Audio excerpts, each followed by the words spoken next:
Do men get married, and do they marry the next person they meet after they finally go, wow, I forgot to get married? They've been with somebody who's been wonderful for years and years and years, that could be their soulmate, and they just weren't ready. And then one day it seems like they're ready, and the next thing that crosses their path, that's who they marry. Please answer that, 'cause I've heard that, but I don't My know. girlfriend Retha Jones calls her, she's a boot camp training heifer. That's what she is. You go through boot camp with me, and then you decide, I've got and put in all the work, then you break up, and then all of a sudden you go get married.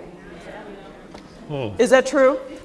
It wasn't true in my case. I wanted to get myself together, and so that whoever I was going to partner with, I'd be a good partner to them.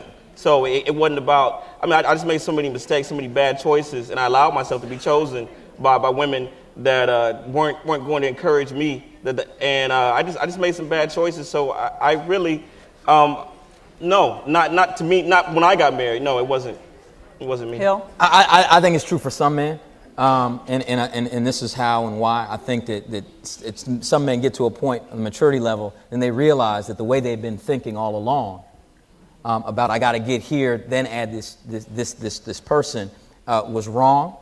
So it clicks in them, and they realize, well, nobody I've ever dated is perfect. So the next person I'm going to date is not going to be perfect either. But I know that I want to go to this next place in my life, have a family, have a partner. So I might as well grab this next person. That's not true for every man, but I do know I have friends that basically said that to me. They said, you know what, I'm ready to get married. They could have just gotten out of a 3-4 year relationship. But they said, you know what? And part of the reason that they realized that is that they were in that long relationship. It ends, and they realize I'm still exactly where I was. And I still haven't gotten there, so I might as well get there with somebody, this next person. They'd already created so much baggage with the person before that they knew they couldn't go back there. So they just went for it with someone new. That's 100% true. Here's the other element to that, though. Men, a lot of women, you're not married because it's not a requirement of yours. It's just simply not. You date a guy for 8, 9, 10 years. What are you doing? Yeah. See, how you letting this go down this long? Listen to me. We as men, I'm gonna tell you something about us. We get it figured out in 365 days. We know if we want you. We already know. We already know if you wifey material. Once we take you over there to meet mama, we pretty much done locked in. We can't take nobody to mama. We're not like that. We get it figured in 365 days. The marriage has to be a requirement of yours. That old when he get married. See, you have to remember this thing right here. The wedding day, the dream of a wedding day is your dream. From the time you were a little girl, you've been hoped to be married one day. It's dreaming of the wedding. You pick out the gown, where it's going to be, how many people, a carriage, the flutes, the doves, everything. Y'all got bridal shops, bridal magazines. Y'all got wedding planners, everything. We got a tuxedo shop. And when we get through wearing that, we're going to take it back. That's how much the wedding day means to us. That's your dream. All we ever dream about is the woman of our dreams. And if we can get you, and you don't require the day of your dreams, we where we need to be.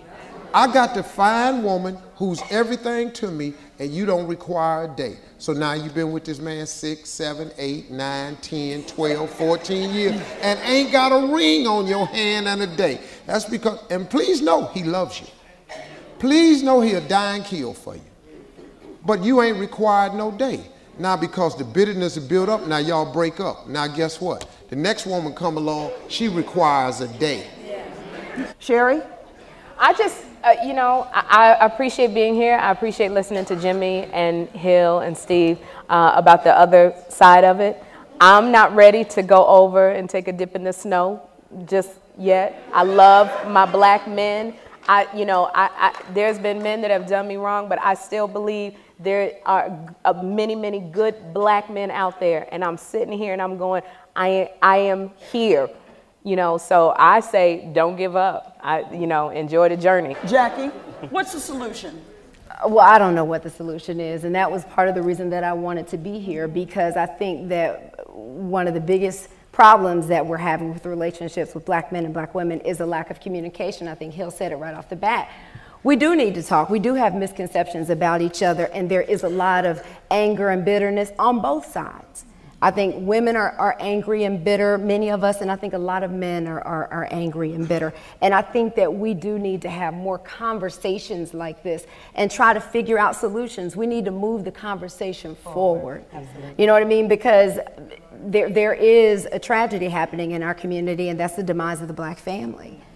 I said to Vicki when we first talked about this, I think it's reached epidemic proportions. When you look at the numbers of single black women successful, on their way to becoming successful, it's scary. What have you learned, guys? I think what I've learned is what I learned after writing my book, that it's important to listen, and it's also important to be willing to be free and talk. And we talking about, he was talking about baggage. I think you have to be with a partner who you're willing, that you trust enough. The two of you can sit and unload each other's baggage and help each other heal, as opposed to just trotting this baggage around on your backs, because this is weight on the relationship. So I think what I've learned here is that we can actually sit down and talk, and we can do so civilly. And I'm hoping that other people take this tenor of our conversation into their homes, into their bars, or wherever, But this is good. Positive. Hill, you've talked about you're concerned about the demise of the black family. What's going to stop that? First of all, I'm a very hopeful person. I believe the glass is always half full. I believe that we can change this, and part of getting to where we are now is having conversations like this. And what changes it is friendship. That's it. Developing friendships with folks that are cross-gender, figuring out ways that we love, support each other. I believe that we as men have to earn a woman's commitment and trust. And women, on the flip side, need to understand and listen and really understand men from an open mind and not filter it through the way they believe a relationship should look.